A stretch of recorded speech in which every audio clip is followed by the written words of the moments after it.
If you watched the short film, How Boys Become Men, short film, I don't know that I would call it that. If you watched the video I posted prior to this one, where I read from The Alabaster Girl by Zan Perion, I thought I want to have an opportunity to just share some passages, whether they're quotes or stories, with you all that have had a massive impact on making me the man that I am, and a man that I'm actually really, really proud of, a man that I can look in the mirror and smile at, the kind of man I actually, honestly, I can like look at the mirror and it's just like my eyes start to well up because I see how much work I've put into becoming who I am. And it's been the best journey I could ever walk in my life. And I'm glad that I found my way onto that path. I also want to try and memorize as many of these quotes and passages from books and stories and podcasts and so forth. And I figure this is a very self-indulgent project. This is not so much that I'm doing for you all as the audience. You are the beneficiaries, the innocent bystanding beneficiaries of like a digital journal. One place where all of these thoughts can stay and they can remind me of things in a beautiful way that triggers my emotion. Now I'm going to go back and I'm going to watch what I have posted so we can talk about what each line of this quote makes me feel. So let's jump into this thing. I'm gonna go ahead and push play. I've got YouTube up over here. And here we go.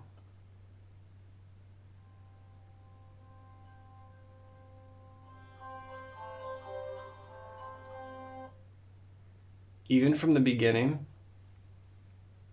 the music is designed to be weird.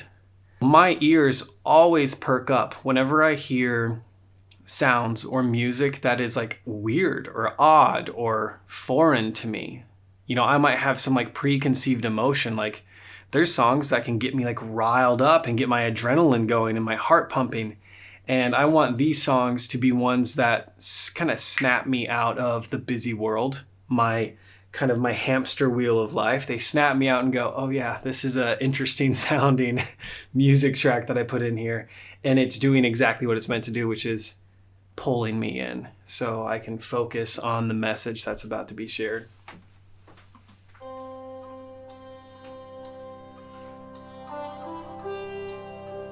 Beauty needs a witness.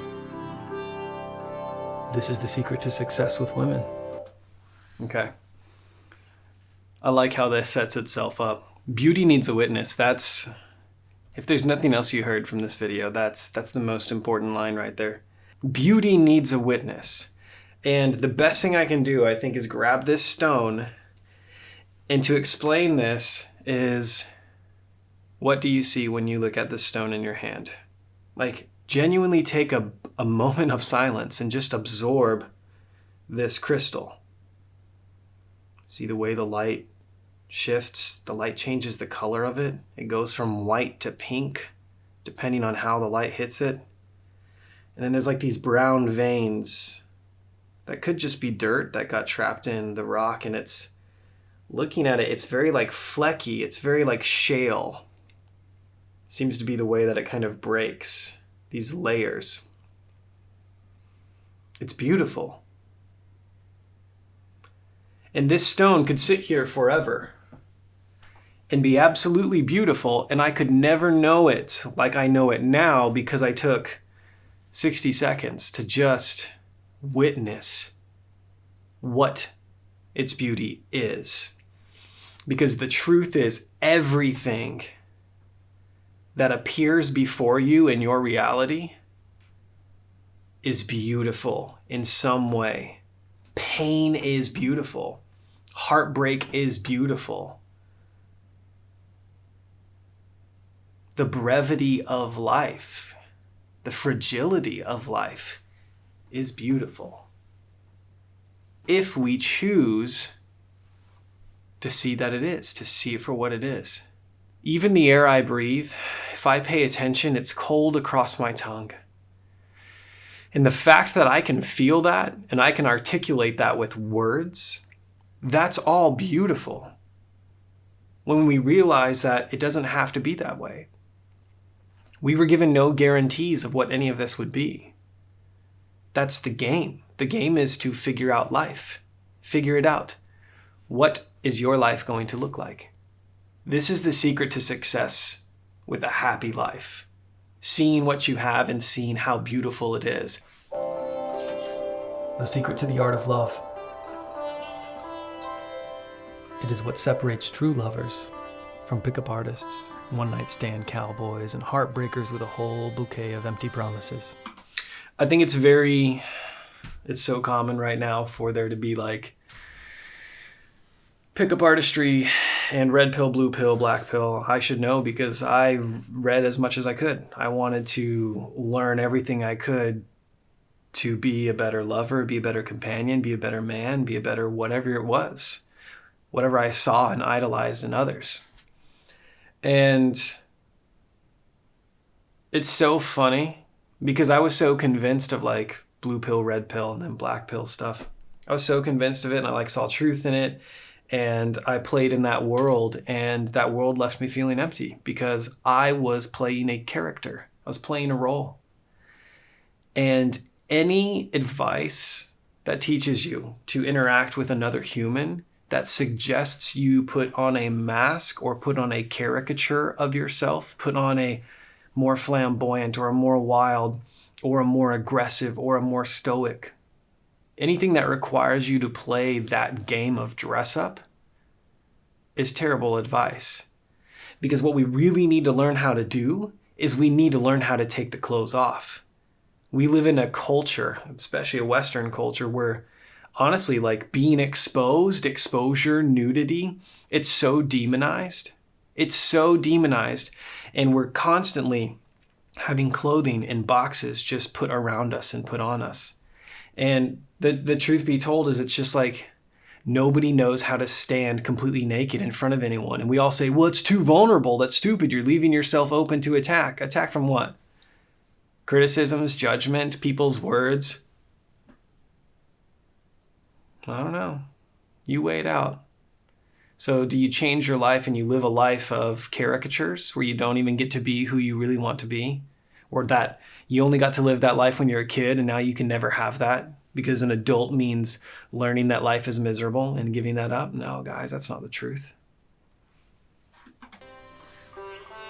It is also what sets true lovers apart from all the nice guys huddled around women trying so desperately to figure it all out. Yep. Talking about nice guys. I was raised a nice guy and still have a lot of tendencies that beg for the kind of attention that a nice guy begs for. And those are things that I still get to work on. The reality is there's so many contracts and so much lack of communication from nice guys where it's just like, I'm going to give and give and give and give and never communicate what I need. A true lover is where you can sit with a woman and you request nothing from her other than for her to show you what she is. That's this whole entire video. Beauty needs a witness. This is the only thing a man ever needs to know. Yeah. If he learns this, he learns everything.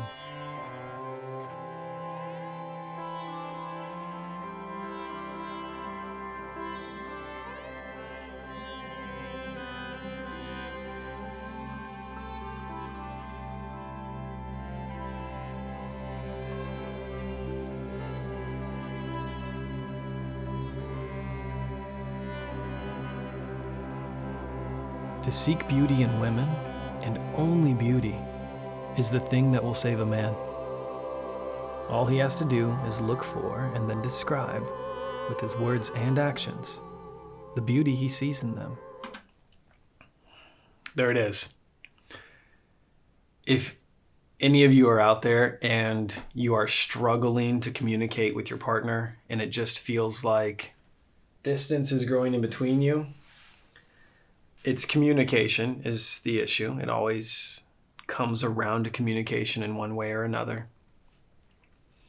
And expectation, usually. It's expecting something without communicating it. That tends to be the rift for most dysfunction in relationships. The reality of being able to communicate what you're seeing. So this is kind of like the second step. Be able to sit and witness beauty and just really slow down, take deep breaths, block out, and just really focus. I'm looking at that crystal again. Really focus on that thing. And then look up and describe what you see.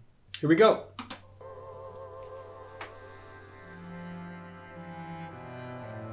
Remember to breathe.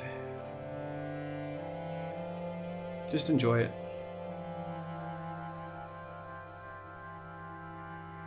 Every step toward beauty moves him away from the teeming multitude of boys and into the rarefied realm of men. So there it is. What are we doing?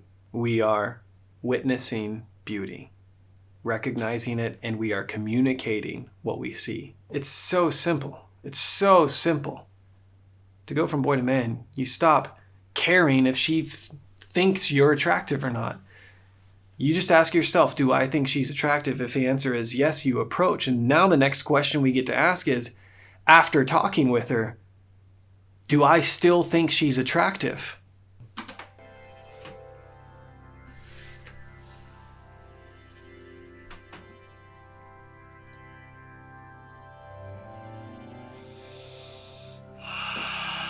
A boy looks for all the ways he can impress a girl.